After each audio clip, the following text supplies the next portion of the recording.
Private deemed university की पकड़ भारत तक नहीं है, ये पकड़ नेपाल तक है। अगर हम नेपाल के एडमिशन में थोड़ी सी आपको रोशनी डालें तो ये जानकर आपको बहुत ही अजूबा लगेगा कि जो पूरा देश नेपाल ये जानता है कि भारत के एडमिशन की व्यवस्था में सेंट्रल गवर्नमेंट यूनिवर्सिटी और स्टेट गवर्नमेंट यूनिवर्सिटी 15 अगस्त को एडमिशन बंद कर देती हैं, लेकिन नेपाल की सरकार अपने 10वीं और 12वीं के रिजल्ट्स 15 अगस्त के बाद निकालती है। मजबूर बच्चे और अभिभावक प्राइवेट डीम्ड यूनिवर्सिटी में जाने को मजबूर हो जाते हैं और प्राइवेट डीम्ड यूनिवर्सिटी का नेपाल एक बेहतरीन आसान मार्केट बन गया है। बात नेपाल की हो ही रही है तो ये बात बतानी ज़रूरी है कि जो इस एलिजिबिलिटी की बात हम बीटेक में कर रहे हैं वो एलिजिबिलिटी थोड़ी सी डिफरेंट है नेपाल छात्रों के लिए।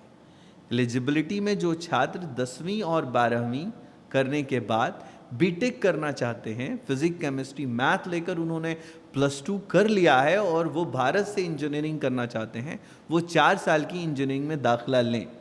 लेकिन यदि वही छात्र नेपाल के डिप्लोमा भारत से कर चुके हैं या डिप्लोमा की डिग्री उनके पास पॉलिटेक्निक की किसी भी ब्रांच से है और वो भारत में बीटेक करना चाहते हैं तो वो लैटरल एंट्री नहीं लें, क्योंकि यदि उन्होंने लैटरल एंट्री ले लिया तो ये डिग्री नेपाल में वैलिड नहीं होगी। +2 किए हुए वो छात्र जो फिजिक्स केमिस्ट्री मैथ से 50% या 50% से ज़्यादा मार्क्स लेकर इंजीनियरिंग में करियर बनाना चाहते हैं, उनके लिए इंजीनियरिंग का ये सफ़र 4 साल का 8 सेमेस्टर में होगा। परंतु अगर यही छात्र नेपाल के हैं तो वो छात्र +2 के बाद 4 साल का कोर्स तो कर सकते हैं। एक छोटा सा डिफरेंस है पॉलिटेक्निक डिप्लोमा के एडमिशन में। पॉलिटेक्निक का वो छात्र जो भारत का होगा वो छात्र 3 साल में ये ड्यूरेशन 6 सेमेस्टर्स में पूरा करेगा।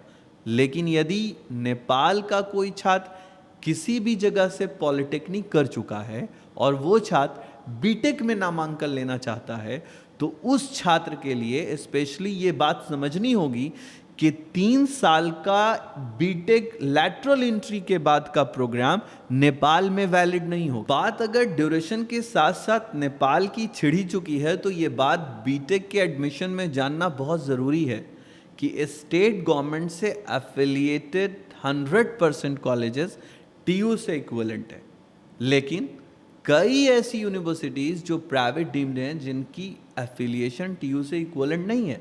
और यदि आप किसी प्राइवेट डीम्ड यूनिवर्सिटी का हिस्सा बनते हैं तो वो डिग्रियां एआईसीटी से अप्रूव नहीं होंगी और आज तक इन डिग्रियों में कई विवाद हैं। साथ ही साथ डीम्ड यूनिवर्सिटी और स्टेट गवर्नमेंट यूनिवर्सिटीज़ के फीस स्ट्रक्चर में जो डीम्ड यूनिवर्सिटी का फीस स्ट्रक्चर है वो बिल्कुल अस्थायी है। कहीं 60,000 और कहीं 6 लाख तक देखा गया है पर ईयर। मतलब इनकी फीस बिल्कुल रेजिस्टेंस जैसी है। एक बच्चे से कर कोई 2 लाख रुपए की फीस ली गई है तो दूसरे बच्चे से 3 लाख ली गई है। मतलब इनकी फीस कैंपस में ही वैरी करती है।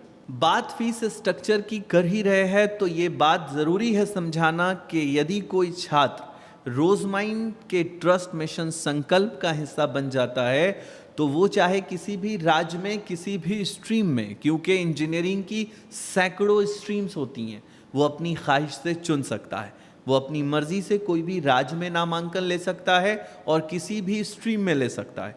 और पैसे के अभाव में यदि उसने मन बना रखा है कि हम इंजीनियरिंग छोड़कर कुछ दूसरा कोर्स कर लेंगे तो हम उसे आमंत्रित करते हैं, क्योंकि इस मिशन के जरिए हम उसके फीस की जिम्मेदारी उठाएंगे किसी भी राज्य की स्टेट गवर्नमेंट की यूनिवर्सिटी के कोई भी एफिलिएटेड कॉलेज में, चाहे वो +2 मैथ से पास आउट छात्र इंडिया का हो या नेपाल का, या डिप्लोमा कंप्लीट कर चुका हो किसी भी स्ट्रीम में, इंडिया से वो छात्र बिलोंग करता हो या नेपाल से। यदि वो छात्र इंजीनियरिंग में अपना करियर बनाना चाहता है और पैसे के अभाव में उसने कोई अपने मन बदलने का फैसला किया है तो मैं उसे आमंत्रित करता हूँ मिशन संकल्प का हिस्सा बनने के लिए। उसके फीस की जिम्मेदारी उठाते हुए सिर्फ और सिर्फ हॉस्टल की